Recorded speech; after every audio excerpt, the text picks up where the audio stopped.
They say blood is thicker than water, but nobody tells you that sometimes blood is the thing that drowns you. I used to believe that family meant loyalty, that the people who raised you would never look you in the eye and erase over 2 decades of your life like it never happened. But I was wrong, and the truth of that wrongness cost me everything before it gave me back my power. My name is Nancy Hart. I'm 46 years old, and I'm about to tell you how my parents tried to sell our company for $850 million, kicked me out like I was nothing more than disposable help, and then discovered, too late, that I owned the patents to everything they thought they were selling. This isn't a story about revenge, though that's what they'll call it when they try to make me the villain. This is about what happens when invisible people finally become exposed, when the foundation everyone took for granted decides to stop holding up the house, when justice isn't handed to you by a system that never saw you in the first place. It's something you have to take back with your own hands. I couldn't believe it was happening even as I watched it unfold. Couldn't believe that the same people who'd taught me about integrity and hard work were cheating me out of the very thing I'd built for them. They thought I was just the tech girl, the one who fixed servers and wrote code while they handled the real business of handshakes and golf courses and board meetings. But what they forgot, what they never bothered to check, was that invisible doesn't mean powerless.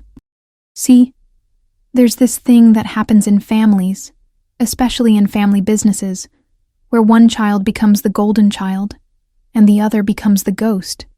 And somewhere along the way, everyone convinces themselves that this arrangement is natural, that some people are just built to shine while others are built to make the shining possible. I was the ghost for over 2 decades, and betrayal doesn't just mean sleeping with someone else. It means breaking the fundamental promise that family would see you, value you, protect you. They broke that promise so completely that by the time I understood what was happening, there was no going back, no reconciliation, no peaceful resolution.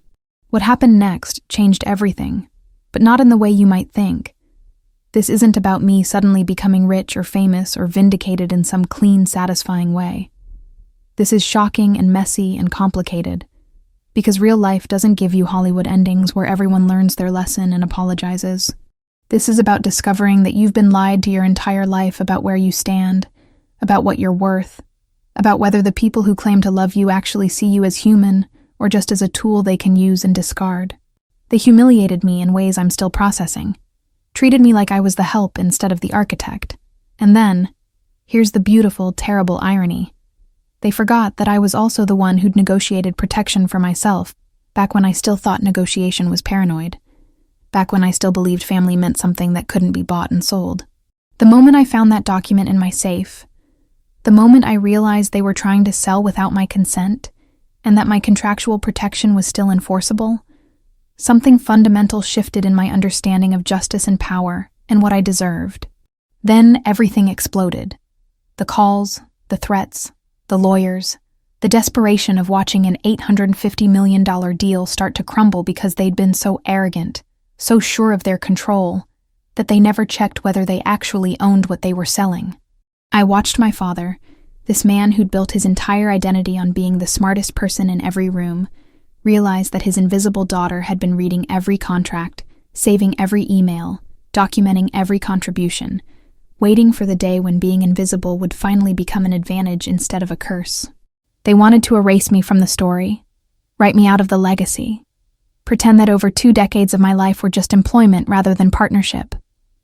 But karma has this way of reminding people that the foundation always matters more than the facade, that the person who actually built the thing gets to decide what happens when you try to sell it without permission. There's a specific kind of hum that lives inside a server room, low, constant, like the heartbeat of something massive that never sleeps. I'd spent over 20 years listening to that sound, kneeling on cold floors at 3 a.m, swapping out failed drives while everyone else was home dreaming about their next vacation. My name is Nancy Hart, and I was 46 years old when I realized I'd become invisible in my own family's company. Hartwell Industries wasn't just any tech firm. It was the backbone for logistics software across the Midwest, keeping fleets moving, warehouses sinking, supply chains breathing. And me? I was the one who made sure none of it ever stopped. The ghost in the machine they called just the IT girl. I couldn't believe how easily they'd rewritten my role over the years. How betrayal can be so slow you don't even notice it happening. My brother Garrett got the corner office, the exec meetings, the handshakes with investors, while I got the basement, the server racks, and the occasional, "Can you fix the Wi-Fi?" shouted down the stairwell.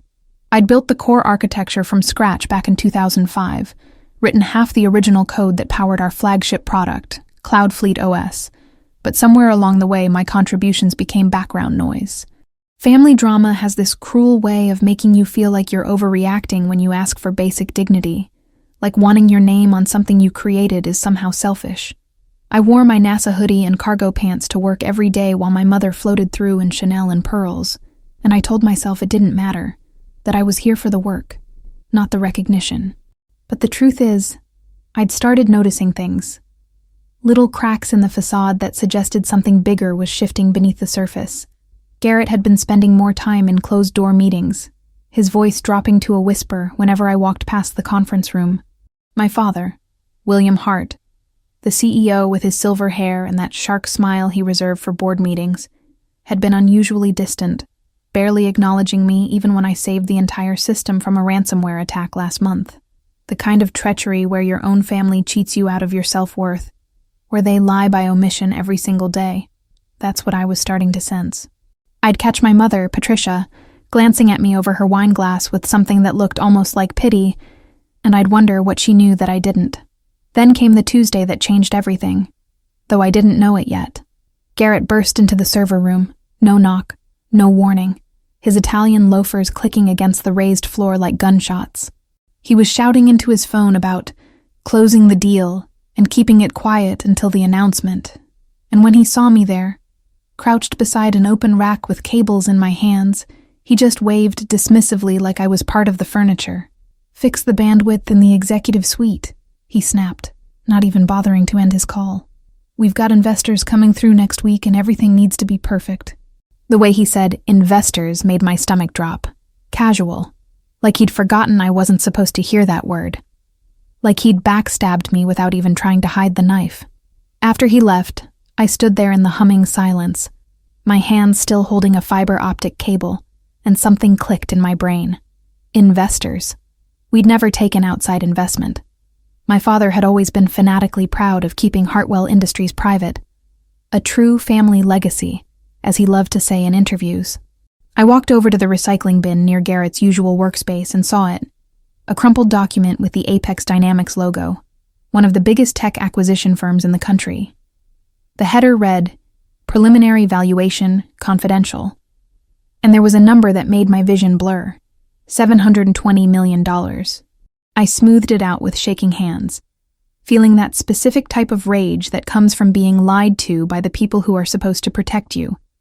The shocking realization that you've been working yourself to exhaustion for a company your family was preparing to sell without telling you. I carefully folded that document and slipped it into my hoodie pocket, my heart hammering against my ribs like it was trying to escape. The server room suddenly felt smaller, the hum louder, almost accusatory, like even the machines knew I'd been living in a carefully constructed illusion. I thought about all those nights I'd stayed late, all the weekends I'd sacrificed, all the times I'd chosen this basement over having a life, and I realized I'd been giving my dignity away in exchange for scraps of acknowledgement that never came. But here's what they didn't know, what they'd somehow forgotten in their rush to cash out and move on. I wasn't just the tech support. I wasn't just Nancy from IT. I was the architect, the creator, the person who held the actual keys to the kingdom. And those keys were locked in a safe at my apartment, in documents they'd stopped reading years ago. The next morning, I walked into work with that crumpled Apex Dynamics document burning a hole in my backpack, and suddenly everything looked different. Sharper, more dangerous, like I'd been living in soft focus and someone had just adjusted the lens. Garrett was in the server room again, which was weird, because he usually avoided it like it was radioactive, pacing back and forth while barking orders into his Bluetooth earpiece about due diligence timelines and keeping the tech team in the dark. I was on my knees replacing a failed network switch when he nearly tripped over me, and instead of apologizing, he just glared down like I was a dog that had wandered into his path. "Jesus, Nancy, can't you do this after hours?" he hissed, then immediately went back to his call. No, she doesn't know anything, she's just infrastructure. The humiliation of being discussed like furniture while you're right there, breathing the same air, is a special kind of violence. I kept my head down and my hands steady, pretending to focus on the blinking lights of the switch panel while my ears were on fire, catching every word. Garrett was talking about server access, about transferring documentation, about how the legacy systems are fully owned by the company, and how Apex's tech team would need a smooth handover. That's when he said it, casual as ordering coffee. Yeah, we've got the IP locked down. Patents filed under Hartwell Industries, all clean for the sale. My stomach dropped through the floor because I knew that wasn't entirely true. There was something they'd overlooked, something buried in paperwork from over a decade ago, but my brain couldn't quite grab onto it yet. The feeling was like watching someone celebrate winning a poker hand when you can see their cards are actually garbage. That sick anticipation of watching karma load up in the chamber. When Garrett finally left, I sat back on my heels and pulled out my phone, searching through old emails with shaking fingers. I found what I was looking for in a folder labeled 2011 contracts, an agreement I'd signed when I was still naive enough to believe family meant loyalty. Back then, my father had restructured the company, and I'd been given shares as compensation for waiving my claim to co-founder status, which I'd earned by building the entire Cloudfleet OS from scratch. But there'd been another document, one I'd insisted on, because even then, I had a sliver of self-preservation. Section 17C, a consent requirement clause that protected my intellectual property rights if the company was ever sold. I couldn't believe I'd almost forgotten about it. Couldn't believe they'd completely forgotten about it. But as I started reading through the details, my hands went cold. This could change everything. I screenshot everything, backed it up to 3 different cloud services, and then did something I'd never done before. I left work in the middle of the day without telling anyone. The February air outside felt like it was scraping my lungs as I walked to my car, my mind racing through scenarios like a computer running worst-case simulations. They were selling the company. That much was obvious now. The $720 million valuation I'd seen was probably just a starting point. Knowing Apex Dynamics' reputation, the final number would be closer to $800 million or more. And me? I was supposed to just keep the servers running until the deal closed, then get kicked out with maybe a severance check and a handshake, while Garrett and my parents walked away with generational wealth built on my code, my sleepless nights, my entire adult life. The truth was revealing itself in layers, each one more shocking than the last, and I felt something shifting inside me. Not quite revenge yet, more like clarity, like I'd been walking around with a blindfold and someone had just ripped it off. I drove to a coffee shop 3 towns over where nobody knew me, and opened my laptop, pulling up every document I had related to the 2011 agreement. Section 17C was right there, buried on page 47 in legal language that would make your eyes glaze over. But the meaning was crystal clear. In the event of any sale, merger, acquisition, or transfer of majority ownership without my express written consent, all patents and proprietary code I'd developed, specifically the core algorithms of Cloudfleet OS, would automatically revert to my personal ownership, and this reversion right remained enforceable for 12 years from the date of the call. Agreement. The agreement was dated February 15th, 2011. Today was February 23rd, 2023. They'd tried to sell without getting my consent, and the window to do so legally had just closed 8 days ago. The patents were mine to reclaim. I sat there in that anonymous coffee shop, surrounded by strangers studying for exams and having first dates, and I felt the weight of payback settling onto my shoulders like armor. They'd forgotten me. They'd forgotten what I owned. They'd been so busy celebrating their big exit, so confident in their family betrayal, that they'd never bothered to check the fine print on the deal they'd made with their own daughter over a decade ago. My father always said the devil was in the details, that you had to read every contract 3 times before signing. Well, congratulations, Dad. I learned that lesson perfectly. And now I was holding a loaded gun made of patent law and intellectual property rights, and they didn't even know I'd found the trigger. The invitation came via text from my mother. Not a call, not even a personal message, just a group text that included Garrett and his wife Madison.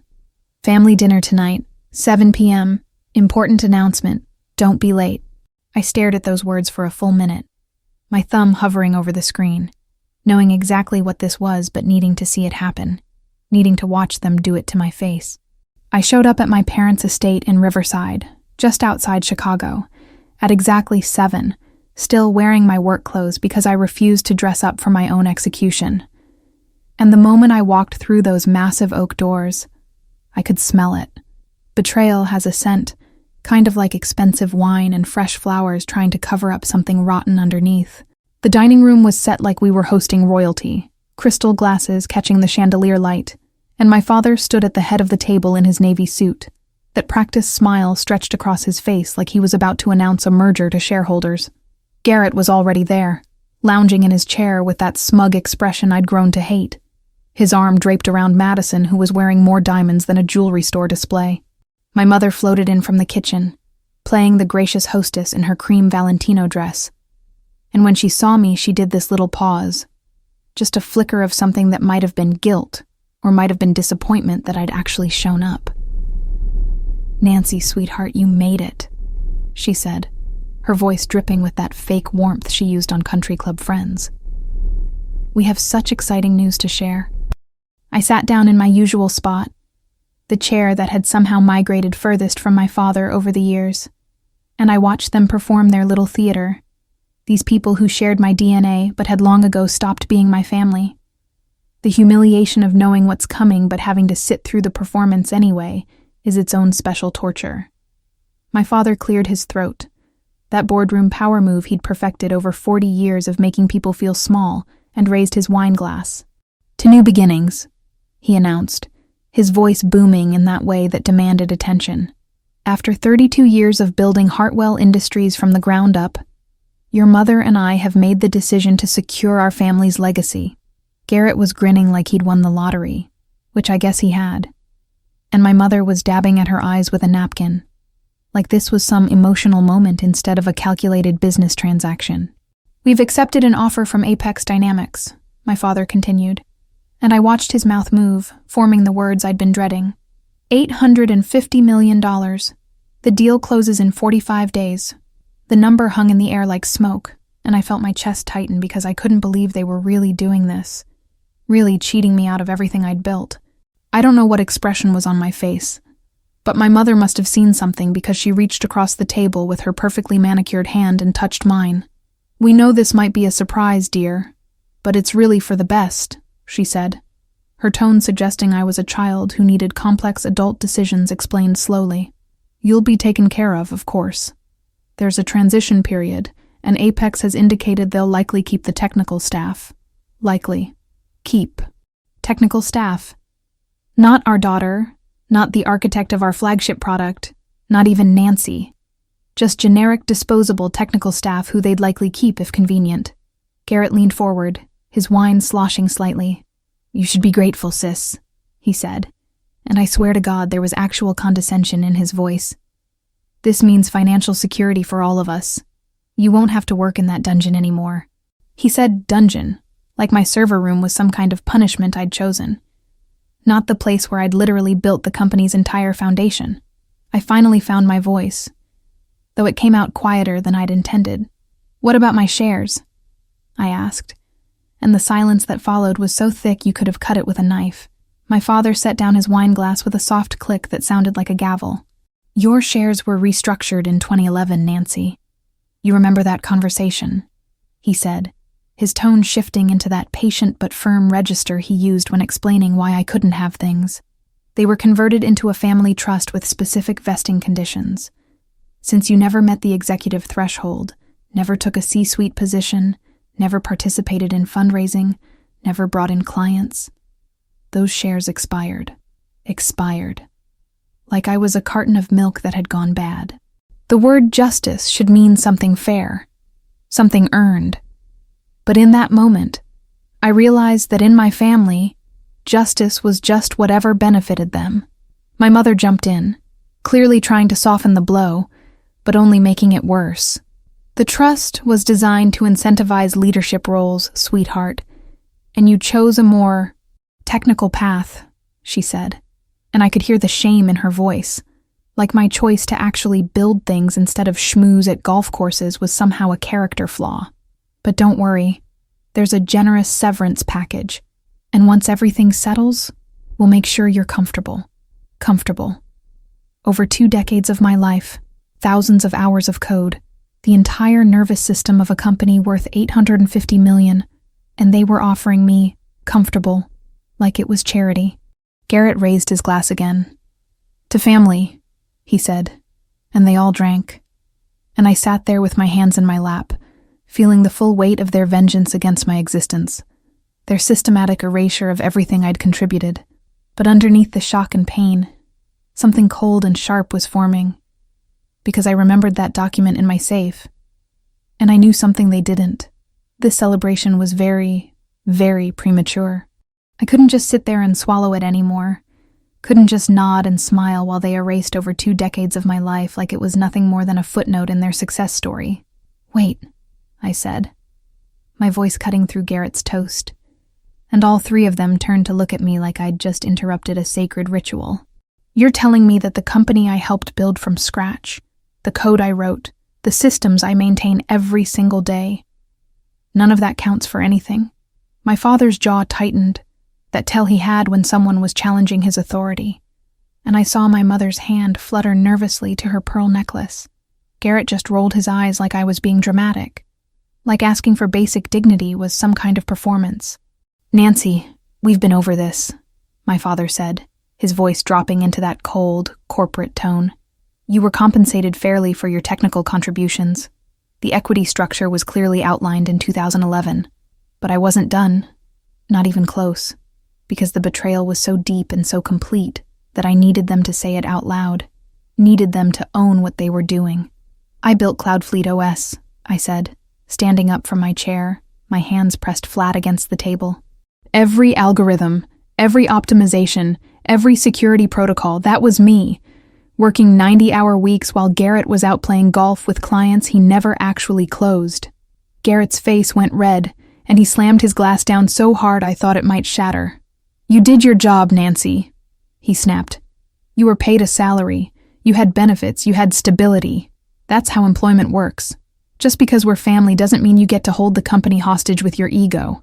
The word employment hit me like a slap. I wasn't a co-founder, wasn't a partner, wasn't even really family in their eyes. I was just an employee, someone they'd lied to for decades about having a real stake in something I'd poured my soul into. My mother tried to play peacemaker, her voice taking on that syrupy quality she used when smoothing over conflicts at charity events. Sweetheart, no one is saying your work wasn't valuable, she cooed, but her eyes were saying something else entirely. They were saying, sit down, stop making a scene, accept your place. It's just that building a company requires more than technical skills. It requires vision, leadership, relationships.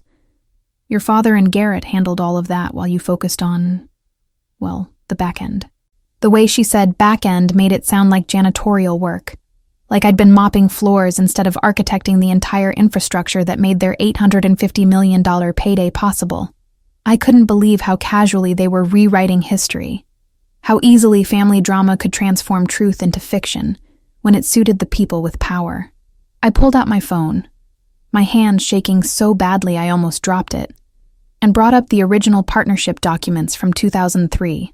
I have the emails, I said, my voice getting louder despite trying to stay calm. The ones where I proposed the distributed architecture that became our entire business model. The ones where I solved the latency problem that every competitor said was impossible. The ones where Dad called me his secret weapon and promised I'd always have a seat at the table. My father's expression went absolutely stone cold, and in that moment I saw him for what he really was. Not a family patriarch, but a businessman who'd identified an asset and extracted maximum value before discarding it. Those emails are ancient history, Nancy, he said flatly. And frankly, you're embarrassing yourself. The deal is done. The lawyers have reviewed everything. Your shares expired because you failed to meet clearly defined criteria. The word failed hung in the air like poison gas, and I felt something inside me crack wide open. Not just hurt, but rage, pure and clarifying. I failed? I repeated, my voice barely above a whisper. I failed by doing exactly what you asked me to do, by staying in the background while Garrett took credit for my work, by never demanding recognition because you told me that's not what family does. Garrett stood up then, his face twisted with contempt, and said the words that I knew I'd never forget. The words that burned themselves into my brain like a brand. You know what your problem is, Nancy? You're just the help. You always have been. You're the person who fixes things when they break. And that's valuable, sure. But it's not leadership. It's not vision. It's maintenance. He said maintenance like it was a dirty word. And my mother nodded slightly. And my father just looked at me with this expression of mocked pity, and I realized they'd all agreed on this narrative a long time ago. I stood there in my parents' dining room, surrounded by crystal and candlelight, and the shocking cruelty of people who'd known me since birth, and I felt my self-worth trying to crawl into a hole and die. But underneath that feeling, underneath the humiliation and the pain, something else was stirring, a cold, patient fury that had been building for over 2 decades. Just the help, I repeated quietly, more to myself than to them. Okay, I understand now. I picked up my bag, my movements deliberate and slow, and I saw my mother's face flicker with something that might have been concern. Nancy, don't leave like this, she said. But her voice was weak, performative. We can discuss the severance package. Make sure you're comfortable. But I was already walking toward the door, already calculating, already remembering that safe in my apartment, and the document inside that they'd all forgotten about. They wanted to treat me like the help? Fine. But even the help knows where the bodies are buried, and I was about to show them exactly what happens when you backstab the one person who actually understood how everything worked. I didn't even make it to my car before my phone started buzzing. My father, calling me back like I was a subordinate who'd walked out of a meeting without permission. I let it ring until it went to voicemail, then watched as a text came through from Garrett. Don't be childish. Come back inside so we can discuss this like adults. The audacity of it, the sheer disloyalty to everything family was supposed to mean, made my hands clench around my phone so hard I thought the screen might crack. I drove home in silence. No music, no podcasts, just the sound of my breathing and the occasional sob that I couldn't quite swallow down. When I pulled into my apartment complex in Riverside, the modest 2-bedroom I'd lived in for 8 years while my parents upgraded to estates and vacation homes, I sat in the parking lot for 20 minutes, trying to understand how I'd become so invisible to the people who'd raised me. The next morning, I went to work early like I always did, muscle memory carrying me through security and down to the server room where at least the machines didn't lie to me about my value. I'd barely logged into my workstation when Preston Blake, our head of HR, this weasel of a man who'd always treated me like I was beneath him, came down with a security guard I didn't recognize. Nancy Hart, he said, his voice flat and rehearsed like he'd practiced this in front of a mirror. I'm here to inform you that your employment with Hartwell Industries has been terminated. Effective immediately. The words didn't compute at first. I just stared at him, waiting for the punchline. Terminated for what? I managed to ask, and Preston pulled out a folder, flipping it open like he was reading a restaurant menu. Insubordination, failure to maintain professional boundaries with executive staff, and misuse of company resources for personal business. I couldn't believe they were actually doing this. Not just cutting me out of the money, but erasing me entirely, retroactively destroying my reputation so I couldn't even claim I'd built anything worth remembering. That's garbage and you know it, I said, my voice shaking with rage. I've never been written up, never had a single complaint, never missed a deadline in over 2 decades. Preston just gave me this pitying smile, the kind you'd give a child throwing a tantrum. Your personal feelings about the situation don't change the facts, Miss Hart, he said. And the switch from Nancy to Miss Hart was so deliberately humiliating I wanted to scream. You have 30 minutes to collect your personal belongings. All company property, laptop, phone, access cards, keys, must be surrendered immediately. The security officer will escort you. Escort. Like I was a criminal, like I might steal something on my way out of the building I'd basically lived in for over 2 decades. I went through the motions in a kind of numb shock, pulling my NASA hoodie from the back of my chair, My coffee mug with the stupid world's okayest engineer joke that I'd bought myself because no one else ever recognized my work. A photo of my cat, Mr. Whiskers, that was the only personal item I'd ever put on my desk. The security guard stood there watching me like I might suddenly go rogue, and Preston kept checking his watch like this was just another tedious task on his to-do list. "Your final paycheck will be direct deposited according to standard termination protocols," he droned on. "Any questions regarding benefits or severance should be directed to our legal department." Severance. There was that word again, like they were doing me a favor by throwing scraps after cheating me out of millions. I wanted to tell him about Section 17C. Wanted to watch his face fall when he realized what they'd done. But something told me to wait, to let them think they'd won. They walked me out through the main lobby, past co-workers who'd watched me fix their problems and save their projects for years, and not one of them made eye contact. Whether out of shame or fear of association, I couldn't tell. When we got to the front entrance, Preston held out his hand. "Building access card," he said, and I pulled it from my wallet, that little piece of plastic that had been my identity for over 2 decades. I dropped it in his palm, and he immediately handed it to the security guard like it was contaminated. "You're no longer authorized to enter Hartwell Industries property," he said, his voice taking on this official tone. "Any attempt to access company systems, facilities, or personnel will be considered trespassing and prosecuted accordingly." The shocking reality of it hit me then. I wasn't just fired, I was banished, excommunicated from the only professional life I'd ever known. And all of it orchestrated by my own father. I walked to my car in the employee lot for the last time, the February wind cutting through my hoodie, and I could feel eyes watching me from the windows above. Probably Garrett. Probably my father. Probably everyone who'd ever backstabbed me while smiling to my face. But as I drove away, as Hartwell Industries disappeared in my rearview mirror, I felt something unexpected. Clarity. They'd shown me exactly who they were, stripped away every pretense of family loyalty, and revealed the truth underneath. I was never their daughter or their partner. I was just a tool they'd used until it was convenient to discard me. And tools, I realized as I headed toward my apartment, sometimes have edges sharp enough to cut. I thought about that safe waiting for me at home, about Section 17C and the consent they'd never obtained. And for the first time since this nightmare began, I felt something like revenge starting to burn in my chest. Not hot and reckless, but cold and patient, and absolutely inevitable. I sat on my apartment floor for an hour after getting home, still wearing my hoodie that smelled like server room air and betrayal, staring at the wall safe hidden behind a terrible painting of a lighthouse I'd bought at a yard sale years ago. My hands were still shaking from the humiliation of being escorted out like a criminal. But underneath the shock, something methodical and cold was taking over. The same part of my brain that could debug 1,000 lines of code and find the single misplaced semicolon. I finally stood up, pulled the painting aside, and entered the combination I'd set back in 2011. 0317, March 17th, a date that meant something to me from the early days. The safe door swung open with a soft click, and there it was.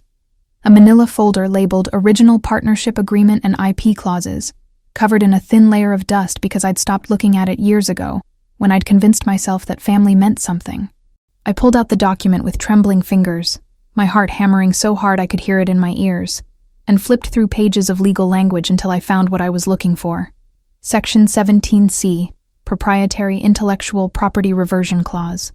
The words swam in front of my eyes at first, but then they came into focus, sharp and clear and absolutely beautiful. In the event of any sale, merger, acquisition, or transfer of majority ownership, without the express written consent of Nancy Marie Hart, all patents, proprietary algorithms, and source code developed by Hart between January 2003 and December 2011 shall automatically revert to her sole ownership. This reversion right remains enforceable for 12 years from the date of this agreement, and the company's failure to obtain consent within that window triggers immediate reversion. I read it 3 times, 4 times, checking the signature date, February 15th, 2011. Today was February 23rd, 2023. They'd announced the sale without ever asking for my consent, and the 12-year window had closed just 8 days ago. The truth was right there in black and white, and I couldn't believe they'd forgotten. Couldn't believe they'd been so arrogant and so careless. I grabbed my laptop and started pulling up every patent filing I could find in the USPTO database, my fingers flying over the keyboard like I was possessed. Cloudfleet OS had 7 core patents, all filed between 2005 and 2010, all listing me as the primary inventor with Hartwell Industries as the assignee, the distributed load balancing algorithm that made our system faster than anything else on the market. Mine. The real-time synchronization protocol that kept warehouse systems talking to each other without lag. Mine. The predictive maintenance AI that could identify hardware failures before they happened. Mine. I'd built the entire foundation of an $850 million company, and according to Section 17C, as of 8 days ago, I had a contractual right to reclaim ownership of it all. The karma of it was almost poetic. They'd been so eager to push me out, so convinced of their own superiority, that they'd never bothered to check if the thing they were selling actually belonged to them anymore. I spent the next 6 hours building a case file that would make any IP lawyer weep with joy. I had emails from 2003 showing my original architecture proposals. I had commit logs from our version control system showing tens of thousands of lines of code with my name attached. I had internal memos where my father himself had called me the technical genius behind our success, back when he still needed me. I had the 2011 agreement with Section 17C, notarized and completely legal, signed by my father, witnessed by our former attorney Marcus Keller, who I knew was still practicing in Chicago. And most importantly, I had a contractual right to reclaim the patents, and on Monday morning, we'd move to formalize it. The shocking simplicity of it made me want to laugh and cry at the same time. I called Marcus Keller at 9 p.m., not caring that it was late, not caring that I was probably breaking some kind of protocol. "Marcus, it's Nancy Hart," I said, when he picked up, my voice steadier than I'd expected. "I need you to tell me if I'm reading this correctly." I explained the situation in short, clipped sentences. The sale to Apex Dynamics, the dinner where they'd erased me, the firing this morning, and finally, Section 17C. There was a long silence on the other end, and then Marcus started laughing, this deep, genuine laugh that went on for almost 30 seconds. "Nancy," he finally said, "I drafted that clause myself. Your father fought me on it, said it was unnecessary, but you insisted, and you were right. If what you're telling me is accurate, and they tried to sell without obtaining your written consent, and the 12-year protection window just expired, then congratulations. You have the legal right to reclaim the heart of an $850 million company, and they don't even know it yet." We talked for another hour, Marcus asking questions, me providing documentation, both of us building the strategy for what would come next. "Here's what's going to happen," Marcus said, his voice shifting into lawyer mode. "First thing Monday morning, you file formal notice with the USPTO documenting the reversion. Then you send cease and desist letters to Hartwell Industries, to Apex Dynamics, and to your father personally as CEO. You give them 24 hours to stop using your patented technology or negotiate a licensing agreement. And Nancy," he paused, and I could hear the smile in his voice, "make sure you copy every executive, every board member, and especially their legal team at Apex. Let them all find out at the same time that the company they're about to buy for $850 million is sitting on intellectual property they don't actually own anymore." I hung up the phone and sat there in the dark of my apartment, Mr. Whiskers purring in my lap. And I felt something I hadn't felt in over 2 decades. Power. Not the power that comes from being liked or included, but the cold, absolute power of holding all the cards while everyone else is still betting on a hand they think they have. The vengeance wasn't even mine to take. It was just justice, finally, after decades of being treated like I was invisible. Monday morning hit like a thunderstorm, and I was awake before sunrise, dressed in actual business clothes for the first time in years. Black pants, white blouse, blazer I'd bought for a conference I never ended up attending because someone needed to stay behind and keep the servers running. Marcus had overnighted me a package with all the official documents, and I spread them across my kitchen table like battle plans. USPTO filing forms, cease and desist templates, a licensing agreement proposal with numbers that would make my father choke on his morning coffee. At exactly 9 a.m. Eastern Time, I submitted the formal reversion documentation to the United States Patent and Trademark Office, attaching every piece of evidence I had: the original 2011 agreement, proof of their attempt to sell without my consent, my inventor credentials on all 7 patents. The system accepted my filing with a confirmation number that I screenshot and backed up to 4 different cloud services. And just like that, the revenge was officially in motion. By 10 a.m., I'd sent the cease and desist letters via email and certified mail to everyone who needed to see them. William Hart, CEO of Hartwell Industries; Garrett Hart, VP of Operations; Preston Blake in HR; the entire board of directors; and Sarah Klein, the lead attorney at Apex Dynamics who was handling their acquisition. The subject line was simple and devastating: Notice of intellectual property reversion. Immediate action required. The body of the email was even better, drafted in Marcus's crisp legal language that basically said, as of February 15, 2023, Nancy Hart has the contractual right to reclaim ownership of U.S. patents, Thugger 8,234,567, through the Firmer 8,234,573, which constitute the core technology of CloudFleet OS. Hartwell Industries attempted a sale without obtaining the required written consent as specified in the 2011 agreement. All use must cease within 24 hours or be subject to licensing negotiations and potential legal action for infringement. I couldn't believe how good it felt to hit send, to watch those emails disappear into the void, knowing they were about to detonate like bombs in conference rooms across 2 companies. The response was almost immediate, and it was chaos. My phone started ringing at 10:07 a.m., my father's office line, which I sent straight to voicemail. Then Garrett called, then my mother, then Preston Blake, then 3 numbers I didn't recognize that were probably Apex executives having collective heart attacks. The voicemails started piling up, each one more desperate than the last. My father's voice was ice cold. Nancy, I don't know what game you think you're playing, but you need to call me back immediately. This is serious. Garrett's was pure rage. You ungrateful vindictive. You're going to regret this, I swear to God. My mother's was the worst because she actually sounded hurt. Betrayed even. Like I was the one who'd done something wrong. Sweetheart, please, let's talk about this like a family.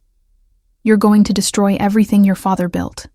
The shocking lack of self-awareness in that statement, that she couldn't see how they'd already destroyed me, would have been funny if it wasn't so pathetic. By noon, Marcus called me with an update that made my hands shake with adrenaline. They're panicking, he said, barely containing his excitement. I just got off the phone with Hartwell's corporate counsel, and he's claiming the 2011 agreement is invalid, that you signed under duress, that Section 17C is unenforceable. Basically throwing everything at the wall to see what sticks. I felt a cold smile spread across my face because I'd expected this, had prepared for every possible attack. Tell them to check the notarization, I said. Tell them to review the email chain where I specifically negotiated for that clause, and my father's attorney advised him to accept it. Tell them I'm happy to see them in court, where discovery will be very interesting for Apex to witness. Marcus laughed. Oh, I already did. And here's the beautiful part. Apex is now demanding that Hartwell resolve this before closing, and the purchase agreement apparently has a material adverse change clause. If the technology they're buying isn't actually owned by the seller, that's about as material as it gets. By 3 p.m., the calls had evolved into threats. A lawyer I'd never heard of named David Morrison left a voicemail saying I was tortiously interfering with a valid business transaction, and that I'd be personally liable for damages in excess of $50 million if this deal falls through. Another attorney, this one representing Apex, was more measured but equally hostile. Miss Hart, I strongly advise you to consult with legal counsel before proceeding further. These patents may be subject to work-for-hire provisions that supersede any contractual agreements. But Marcus had already reviewed all of that. My 2003 employment contract specifically carved out my IP rights, something I'd insisted on back when I still had a shred of self-worth and negotiating power. Every angle they tried was blocked, every threat was empty, and with each failed attempt to intimidate me, I felt the payback getting sweeter. They'd treated me like I was stupid, like I was just the help, who wouldn't know how to fight back. And now they were discovering that the invisible girl had been reading every contract, saving every email, documenting every contribution for over 2 decades. I sat in my apartment that evening, watching the sunset through my window with Mr. Whiskers purring in my lap, and checked my email one more time. There were 47 new messages, most of them variations on panic and rage, but one stood out. From Sarah Klein at Apex Dynamics, with the subject line, Urgent Proposal for Discussion. I opened it, and felt justice crystallizing into something real. Miss Hart, on behalf of Apex Dynamics, I'd like to invite you to a call tomorrow at 10 a.m. to discuss a potential licensing agreement for the patents in question. We understand there may have been an oversight regarding ownership documentation, and we're hoping to resolve this matter professionally and expeditiously. An oversight? They were calling the systematic erasure of my contributions an oversight. But underneath the corporate language, I could read the real message. They were scared, they were trapped, and for the first time in my entire life, I was the one holding the power while they scrambled to figure out how to survive what I'd just unleashed on them. The call with Apex Dynamics the next morning was everything I'd hoped it would be. 7 people on their end, including Sarah Klein, their CTO named Robert Vance, and what sounded like half their legal department, all of them trying very hard to sound calm while I could practically hear the panic humming through the phone line. Marcus was with me, sitting at my kitchen table with his laptop open, taking notes and occasionally sliding me index cards with suggested responses like we were running a political campaign. Miss Hart, Sarah began, her voice professional but strained. We appreciate you taking this call. We'd like to understand your position and see if we can reach an amicable resolution that works for all parties involved. Amicable. That was corporate speak for, please don't destroy this $850 million deal we've spent 6 months negotiating. I let the silence hang for a moment, enjoying the power of making them wait, then said simply, I'm listening. What followed was 45 minutes of the most aggressive negotiation I'd ever witnessed, and I wasn't even the one doing most of the talking. Marcus handled that, batting away their lowball offers like he was swatting flies. They started at $5 million for a perpetual license to use my patents, which Marcus dismissed so fast I barely had time to process the insult. My client's intellectual property represents the core functionality of a platform you valued at $850 million, he said coolly. We're not discussing pocket change here. They came back with $15 million or then $25 million, each offer accompanied by thinly veiled threats about litigation and industry reputation. Robert Vance, their CTO, tried a different tactic.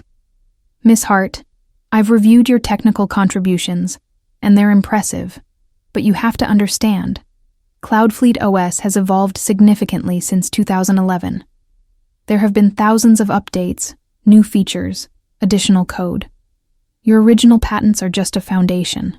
I couldn't believe he was actually trying to minimize my work while simultaneously trying to buy it from me. That's when I decided to stop being polite and start being clear. Mr. Vance, I said, cutting off whatever Marcus was about to say, I've looked at your internal due diligence deck, the one prepared for your board last week. I heard someone on their end suck in a breath. Page 47 specifically identifies patents number 8,234,567 through number 8,234,573 as critical infrastructure dependencies for Cloudfleet OS. Your own technical team assessed that removing or replacing this IP would require 18 to 24 months of development and cost, between $80 and $120 million. So when you tell me my patents are just a foundation, what you really mean is that without them, your $850 million acquisition is worthless. The silence on the other end was so profound, I thought the call had dropped, and I felt karma settling around me like a warm blanket. They'd done their homework on the technology, but somehow missed the fact that they didn't actually own it. Marcus jumped back in, sensing blood in the water. Here's what's going to happen, he said, his voice taking on this razor-sharp quality. My client is willing to license the patents to Apex Dynamics under the following terms: $95 million upfront payment, plus 3% of gross revenue from Cloudfleet OS for the next 10 years, with a floor of $8 million annually. That's non-negotiable. I watched him write the numbers on his notepad, and even though we discussed this strategy yesterday, Seeing it in action made my heart race. They were offering me scraps, $25 million, and walk away, while Marcus was demanding what I actually deserved. Sarah Klein tried to recover. Mr. Keller, with all due respect, those terms are completely unreasonable. We'd be paying more for a license than for the entire company. Marcus didn't miss a beat.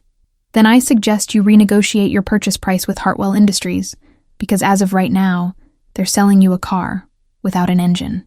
The call ended badly, with Apex requesting 24 hours to discuss internally, and Marcus agreeing, but making it clear that every day of delay would cost them. The patents were sitting in legal limbo. Hartwell couldn't use them. Apex couldn't acquire them. And every logistics company relying on CloudFleet OS was one system failure away from discovering their software was caught in an intellectual property war. After we hung up, Marcus leaned back in his chair and grinned like he'd just won the lottery. "They're going to come back," he said confidently. "Probably tomorrow, probably somewhere around $60 million upfront plus reduced royalties. And Nancy?" He looked at me seriously. "Your family is going to try to stop this. They're going to call, they're going to show up, they're going to make promises and threats. Don't engage. Let me handle everything." I nodded, but I knew it was already too late for that. My phone was lighting up with messages from my mother, increasingly desperate voicemails from my father, and one text from Garrett that simply said, "You're dead to me." The next 3 days were psychological warfare, and I realized that revenge isn't actually a single moment of triumph. It's a sustained campaign where you have to hold your ground while everyone you used to trust tries to tear you down. My father showed up at my apartment building on Wednesday evening, and I watched from my window as the security guard I'd called ahead turned him away. My mother sent me a 10-page letter via email titled "A Mother's Plea," full of guilt trips and shame tactics about how I was destroying the family legacy and letting bitterness poison my soul. Garrett tried a different approach. He somehow got my personal email and sent me screenshots of our childhood, photos from holidays and birthdays, with captions like, "Remember when we were a family?" The betrayal of using my own memories as weapons against me was almost impressive in its cruelty. But the worst part was the small voice in my head, the one that had been trained for 46 years to prioritize their feelings over my own, whispering that maybe I was being vindictive, maybe I should just take a settlement and move on, maybe family was worth more than justice. Over the next 6 weeks, the deal didn't close the way my parents had promised at that dinner. Apex forced a complete renegotiation. They couldn't buy a company that didn't own its core technology, and my family couldn't sell what they no longer had rights to. When Hartwell refused to accept reality, when my father kept insisting the 2011 agreement was invalid and that I was just being emotional, Apex finally walked away from them entirely. And then they came to me. They offered me the licensing deal, the $95 million upfront, the royalties, and something else. A position. Chief Technology Officer. The role my family had never even considered giving me. 3 months later, I wasn't the ghost in a basement anymore. So here's where I am now. Sitting in my new office at Apex Dynamics with the title of Chief Technology Officer, and a compensation package that finally reflects what I've always been worth. Watching the sun set over a city that used to feel like a prison, but now feels like possibility. The patents are mine. The $95 million is in my account, and the royalty checks will keep coming for the next decade. But the real payback isn't the money. It's the fact that I finally reclaimed my dignity from people who'd convinced me I didn't deserve it. My parents lost everything in the end. The deal collapsed. The company value plummeted once investors realized the IP issues, and Garrett is facing potential fraud charges. Once Apex's legal team saw the emails and representations Garrett had signed in the sale documents, claiming full ownership of IP they didn't control, it stopped being a civil dispute. It became false statements in a material transaction. Last I heard, my parents are liquidating assets to pay legal fees. They've called, they've written, they've sent relatives to beg me to help them, to give them some of my money, to save them from the consequences of their own choices. And you know what? I haven't responded to a single message, because some betrayals are too deep for reconciliation. Some wounds don't heal just because the people who caused them finally understand what they've lost. But I want to know what you think, because this story isn't really about me. It's about every person who's ever been invisible in their own family, every person who's been told they're not leadership material while watching less qualified people take credit for their work, every person who's had to choose between family loyalty and self-worth. Was I wrong to let them fall? Should I have shown mercy after they showed me none? When someone treats you like you're disposable for over 2 decades, do you owe them anything when the tables finally turn? I couldn't believe how many people have told me I went too far. That family is family, and I should have found a way to forgive. But those same people have never been humiliated at a dinner table by the people who raised them, never been fired and escorted out of a building they helped construct with their own hands. Tell me in the comments, what would you have done in my position? Have you ever experienced family betrayal that made you question everything you believed about loyalty and love? And here's the part that keeps me up at night. The question I'm still wrestling with even after everything that's happened. Was this justice or was it vengeance? Because in my mind, they're different things. But maybe in practice, they look exactly the same when you're the one wielding the power. I think about my mother's voice in those voicemails, the shame and desperation. And part of me wonders if destroying them was necessary, or if I could have found some middle ground, some way to hold them accountable without annihilating everything they'd built. But then I remember my father calling me the help. I remember being erased from my own company's story, and I think, no, they made their choices. They set this in motion, and I'm just the consequence they didn't see coming. What's your take on that? When someone backstabs you, cheats you, lies to you for decades, do you owe them mercy, or do you owe yourself the truth of your own worth? Drop your thoughts in the comments below. Tell me your own stories of family drama and workplace betrayal, because I know I'm not alone in this. I know there are thousands of people out there who've been treated as invisible, who've had their contributions minimized, who've been told they should be grateful for scraps while others feast on their labor. Let's talk about it. Let's share our experiences. Because maybe that's how we start to change these patterns, how we start to demand the dignity and recognition we've always deserved. Have you ever had to choose between family and self-respect? Have you ever discovered that people you trusted were cheating you out of what you'd earned? I want to hear your story. I want to know what you did. And I want to know if you think I made the right choice, or if I let my pain turn me into exactly what they accused me of being.